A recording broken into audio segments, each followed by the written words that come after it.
The lonely chapter. When you're just there, surviving each day.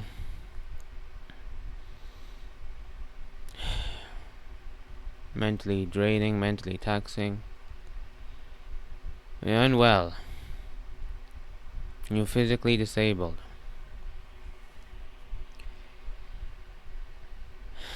You know, people who are well, they struggle to even make friends, find people, do normal stuff. Imagine, on top of that, desire, you have a physical illness that stops you from doing anything. You get up, you do whatever you need to do, and you're already exhausted. Some people live in a lonely chapter for years. Years, decades, maybe their entire life is just loneliness. You know, I read online, people, they like 50 or 50 years old, and they just say stories, like, it's just sad.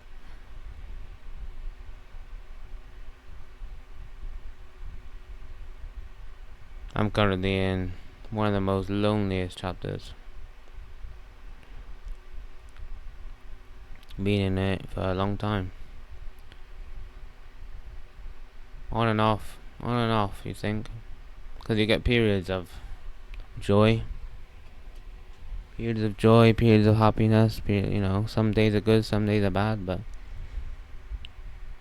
really,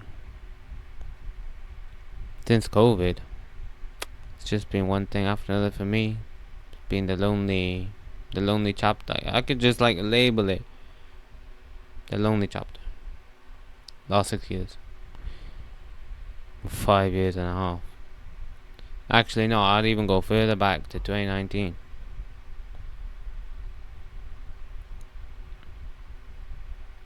And you try, you know, I actually went to university, tried to make some friends, tried to do stuff, create a useful society, was in a team, played games or whatever. Tried to make friends, but people, they just don't care sometimes. They don't want to be a friend.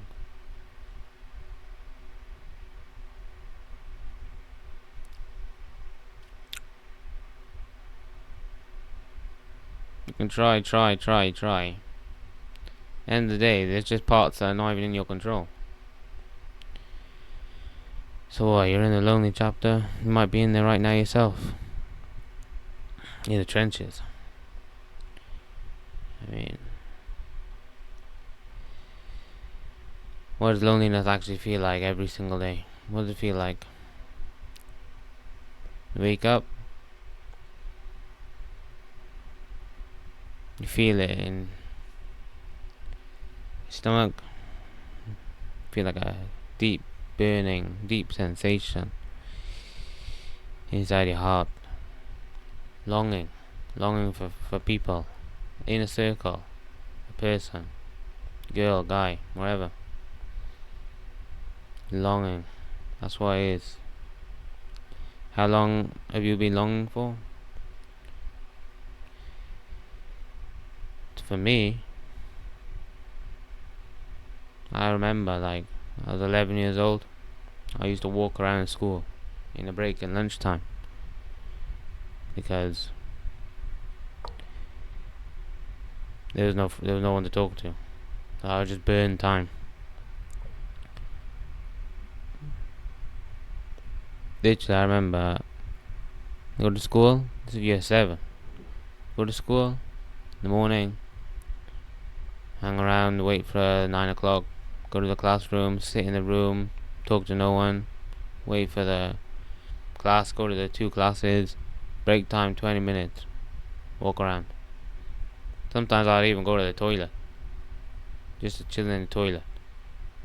Don't know why I did that. Maybe because I was so anxious. I was so anxious all the time, and I anxious poo. So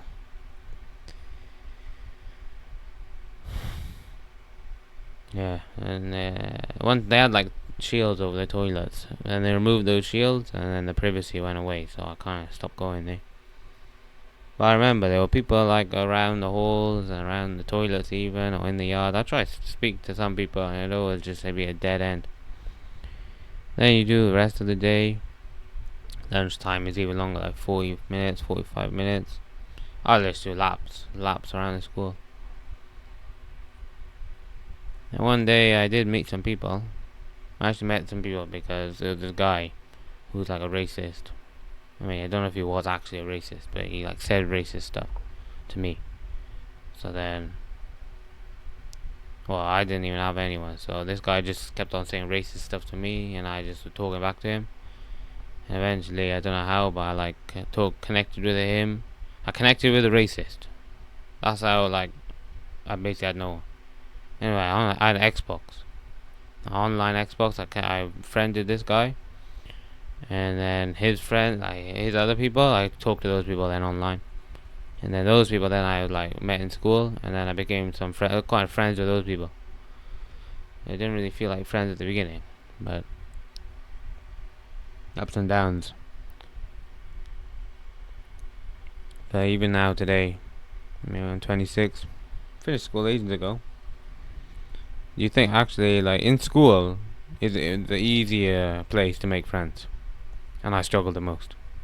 You go to school, you go to college, whatever, university. That's why people they get together in those years, for good, for bad, whatever attachment style, and it's because it's easy, proximity, consistency, timing, and then once you're out into the world by yourself, like most of us, well, good luck. That's what they say. Good luck, because this society hasn't created anything for us, especially with all the online rubbish that's taking away the third spaces. You want to go join something? Well, it's gone now because it's being replaced by the online.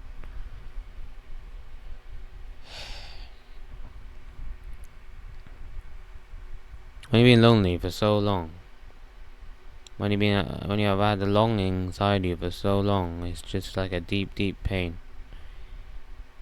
It's another deep kind of pain when you have no ability to do anything about it. You just gotta live with it.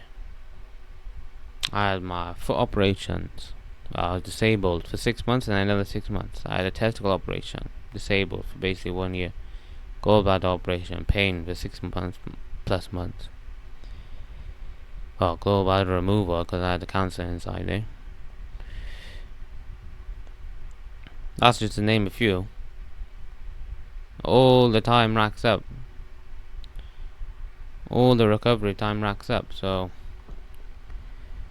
eventually, you might be in the hard days right now, and you don't even realize it. You're just surviving each day. And then you survive, and you look back and you think, what even happened?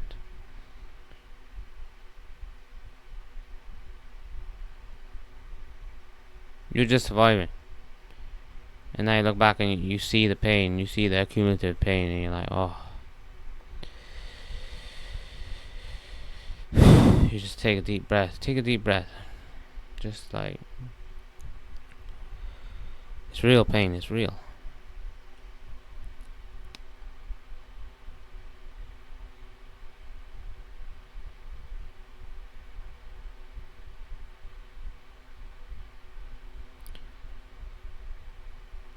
The invisible effects loneliness has on a person. Some people, they talk about being lonely. They don't understand. Yeah, I don't care. They literally don't understand what it's like to have a chronic illness, health issues, no ability to do what you want. You gotta live and sit in the loneliness. Numb yourself to porn, whatever your vices, alcohol, drugs. I don't even blame you. I don't blame you because you're in pain. You can't do anything about it. And some people literally, they have the ability, they have the healthy body, and they still suffer.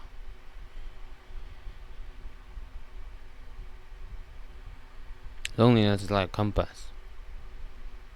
even though it's like it's one of the most powerfulest emotions. You see people together outside, you feel the pain. You come home, your life don't change. Because you don't make connections like that so fast. Even if you go, you meet people, you talk to people, you come back and you just come back to your life because it takes time. Sometimes the flames ignite so fast and die fast. I keep moving though. I keep moving in this lonely chapter. Why? What else did it do? Yeah, I don't give up. And sit in the pain. You sit in the pain and you see what it's telling you. That's the North Star. You see, what is it telling me? And go get it. Every single day. One day is a brick. Yeah, all you can do per day is tick it off. Tick off progress. And then accumulatively, you'll keep on making the progress and your life will change. It's like the iceberg, yeah. Temperature. You put putting the temperature up on the iceberg, the ice cube. This is the ice cube, yeah. Put the temperature up on an ice cube.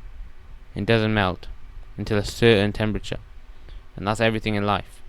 You just gotta keep on turning up, keep on showing up, keep on going until the ice cube melts. And then when it melts, that's when it's like boom. Yeah, you get like you post. For me, you post on TikTok. I post on TikTok, and then it's like each time I'm posting is I'm turning it up, and I'm waiting for the ice cube to melt. And then one day I just got a post that went boom, it melted. There we go. It worked for me. I got a signal. Before then, I got mini signals. You know, the ice cube was melting a little bit over there, a little bit over there, and then you follow the signals.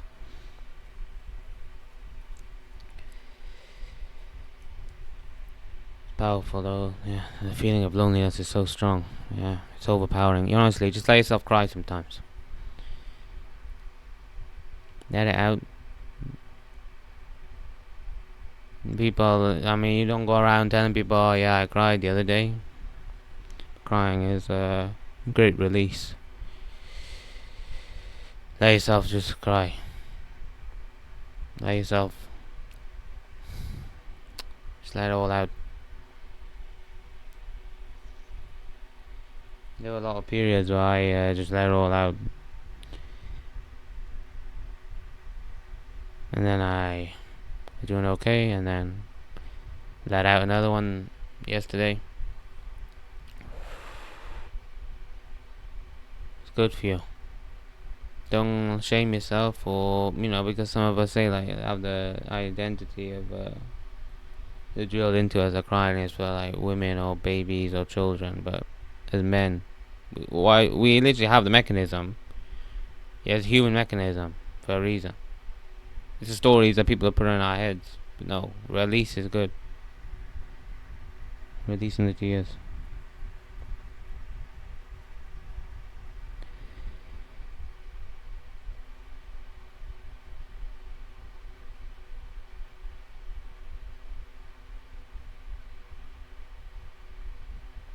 Sometimes when you're in the lonely chapter,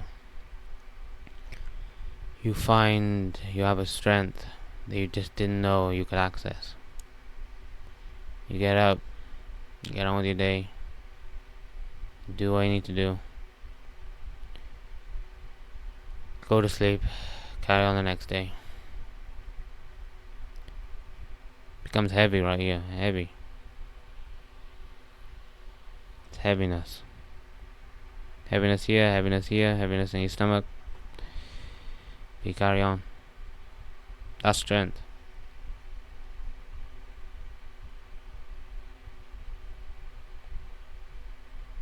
Imagine you there. We have like a desire, the human, to connect with other humans. Some people have the opportunity young. They get the opportunity young. They have friends. They have partners. Meanwhile, me, never got the opportunity, never got the chance. You live year after year after year. You see other people get what you want. What does that do to your mind? What does that do to your soul? It's like a deep ache inside you.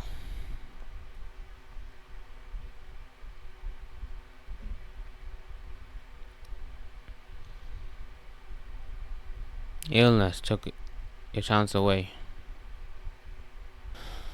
Well,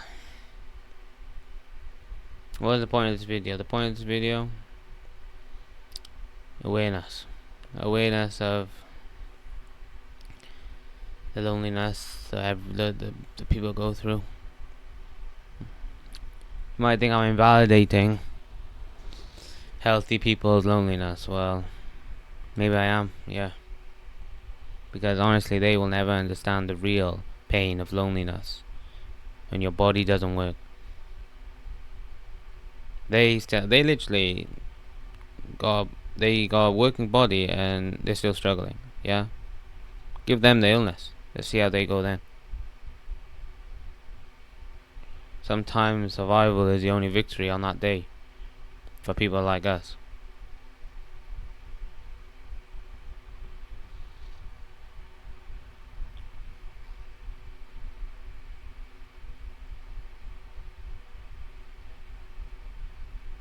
Be proud of your survival.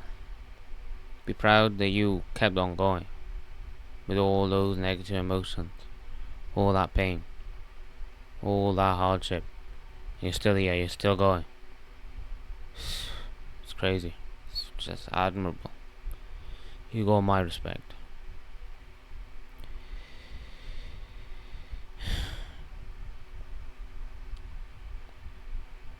Remember, this is solo.